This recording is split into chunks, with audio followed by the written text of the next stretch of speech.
Thank you, Mr Deputy Speaker. We've been reminded in this debate that the report makes the fundamental point that our democracy depends on MPs being able to trust that what ministers tell them in the House of Commons is the truth.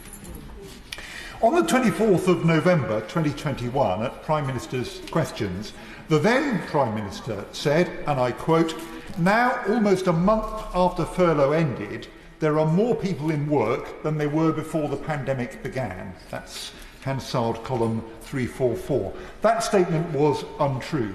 The monthly employment statistics showed at that time over 500,000 fewer people in employment than before the pandemic began, and total employment remained lower than before the pandemic until this month's employment statistics.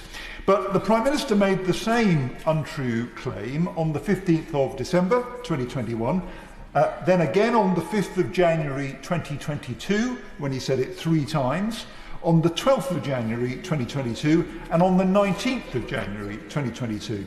On the 1st of February, the Director General for Regulation at the Office for Statistics Regulation wrote to the Director of Data Science at 10 Downing Street to point out that this repeated claim was untrue. The Prime Minister repeated the claim again on the 2nd of February and again on the 23rd of February. I thought at first that the Prime Minister might have just misunderstood the numbers. It was true, as he claimed on a number of occasions, that the number on payrolls was higher than before the pandemic. But that was because a lot of self-employed people gave up self-employment during the pandemic or afterwards and became employees on payrolls instead. The letter from the Director General having had no impact, the chair of the UK Statistics Authority, the then chair, Sir David Norgrove, wrote to the Prime Minister on the 24th of February 2022. "Dear Prime Minister," he wrote, "it is wrong to claim that there are now more people in work than before the pandemic began. The increase in the number of people who are on payrolls is more than offset by the reduction in the number of people who are self-employed." End quote. So at the Liaison Committee in March, I asked the Prime Minister whether he accepted that correction in Sir David Norgrove's letter. His reply wasn't straightforward, but the transcript of that meeting does show that Mr Johnson understood fully and clearly what had happened in the labour market. He didn't misunderstand the figures, and he also accepted that employment was in fact less than before the pandemic. He said he was going to correct the record on that point, which he didn't do, but he did recognise that his claim had been mistaken. But despite that, he carried on subsequently making the claim. He said it again the next month, on the 20th of April, and again on the 27th of April.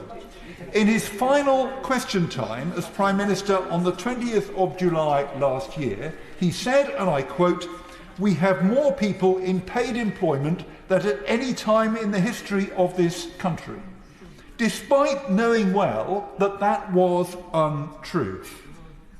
My conclusion from all of this, which I think does shed some light on the events covered by the report, is that Mr Johnson just isn't interested in whether a statement is true or not. He's a clever man. He thinks quite hard about what he plans to say, but the criterion, "is this true?" is not an important consideration for him. He's concerned about the effect. I will give way, yeah. Making a good speech, and I think Boris had a complicated relationship with the truth, and I personally am not denying that. He's been in this House for a very long time, and it's great that he's saying that truth and integrity are very important. New Labour had a reputation for injecting lies into the British political process as never before. And did he specifically, well, it's true actually, did he specifically object to the lies that were told in the run-up to the Gulf War? Because he was in Parliament. I was in Parliament, and I do not believe that ministers at that time said things which they knew to be untrue. I think it's absolutely clear, as far as I can tell, and I'm just spelling out the facts, that the former Prime Minister did say in this House things which he knew well to be untrue, because I had the chance to discuss it with him at the liaison committee and he agreed it was untrue, but he carried on saying it. Yeah. So when ministers were setting up documents about WMD, they believed them to be true, yeah? Yes. I do believe that those who made those points in the House at the time believed that they were untrue. Subsequently became clear that they weren't. But I do defy anyone to claim otherwise about Boris Johnson, given that this particular history that I've recounted. And that approach, as we've been reminded in this debate, to politics is toxic for democracy. What is the point of us day after day standing up and asking ministers questions if they routinely give us answers they know to be untrue? We've got no chance of building confidence in Parliament, in democracy, in politics, if ministers don't care whether what they say is true or not. Now, maybe there is a contrary argument that great men shouldn't have to worry about such trivial details.